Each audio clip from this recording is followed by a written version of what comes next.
In this presentation, we'll take a look at guidelines for ground source energy systems for regulators and policymakers in the Netherlands.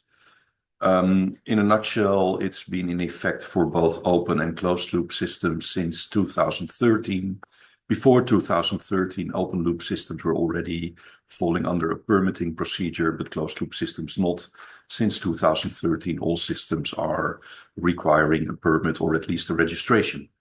We have a limited number of specific requirements in national law, coupled to a permit procedure. But the main thing is that we've got a detailed certification for designers and installers based on a number of protocols. Coupled to the protocols, there are national exams for skilled workmanship, and coupled to that are training programs, courses that prepare you for the national exams that with which you can show that you're a skilled geothermal designer or constructor or installer. We have different handbooks and guidelines for designers, installers, drillers, and also for regulators. And there is a public database with the key performance indicators of the installed ground source energy systems. So let's take a little bit a closer look at how this works. First of all, in national law, both open and closed loop systems are covered in the national law. And there are a number of general rules, for instance, with regard to injection temperature limits, not below -3 and not above 30 for closed loop, and for open loop, not above 25 injection temperature. There are requirements with regard to the energy balance. We can extract more heat than we inject, but we're not allowed to heat up the ground, so we cannot inject more heat than we extract.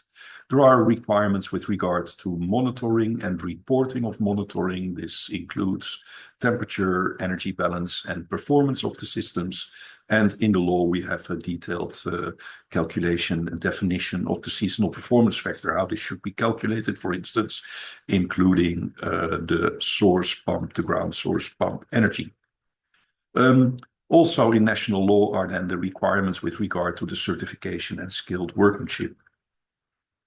The permitting procedure, both for open and closed loop systems, well, open loop systems, they will always require a permit, and that permit can have several specific rules or requirements for the design and operation depending on the local situation. So the authority can set out specific requirements for the systems.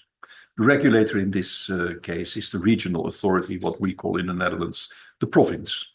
For closed loop systems, there is a permit for larger systems if you are above 70 kilowatt underground capacity. Smaller systems only require a registration. There is no special requirement in the permit, so there are only general rules. There are a few exceptions if the municipality has developed a policy with regard to, for instance, performance, then this may apply. And also in ground source energy plan situations where a ground source energy plan has been drawn up, here there can be special requirements. But in general, this is not the case. And like I said, the regulator, the authority, is the municipality. However, currently, both for the regional authority and for the municipalities, the practical implementation is by, let's say, the regional environment agency, what is called in the Netherlands the Omgevingsdienst. The protocols that we have in place, they are separated in different parts. We have an underground part, which is covered in the protocol 11001. Then we also have the above ground part, the design of the energy central, which is covered by the protocol 6000-21/00. In addition, there is a protocol for mechanical drilling. It is not formally part of ground source energy systems, but of course, if you want to install a ground source energy system, you need to drill, and that is covered by the protocol 2101. For regulators, there are also, let's say, protocols. These are not obligatory, but they are more an example of how the law can be implemented. And then we have what's called the BHE. BHE stands for ground energy. This deals with, let's say, the policy part, the implementation, like studies of interference and things like that. And then we have the BHE, and the it deals with how to implement compliance. Training, as I said, there are national exams that have to be taken to show that you are a skilled worker. These national exams are done by an independent exam body in the Netherlands, but the courses are implemented by the Ground Source Energy Association. We've been giving these courses since about 2013, and the whole, let's say, school is 5 different courses. Of course, you don't need to take all the courses. It depends on where you want to certify yourself for. There is a broad introduction course which lasts 3 days. There are several specialization courses, one for the design and construction of open loop systems, one for the construction and design of closed loop systems. These take 2 days. And there is a specialization course for the design of the energy central, the above ground part of the ground source energy system. And there is a specialization course for exploitation, operation and maintenance.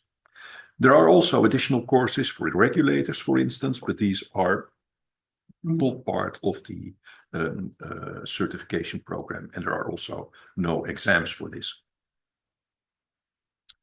Supporting handbooks and technical manuals are available. These are partly done by the ISO, the Installers Association, and a number that are quite important for ground source energy systems, because part of those handbooks are also part of the protocol.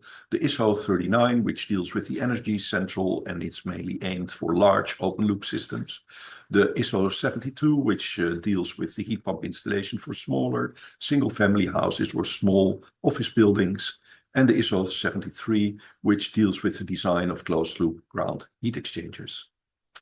Other supporting infrastructure that exists is a public database, a GIS system, with the key performance indicators of all installed systems. It's the BKO tool in the Netherlands. It also indicates, for instance, drilling-free zones or zones where there is a ground source energy plan in effect.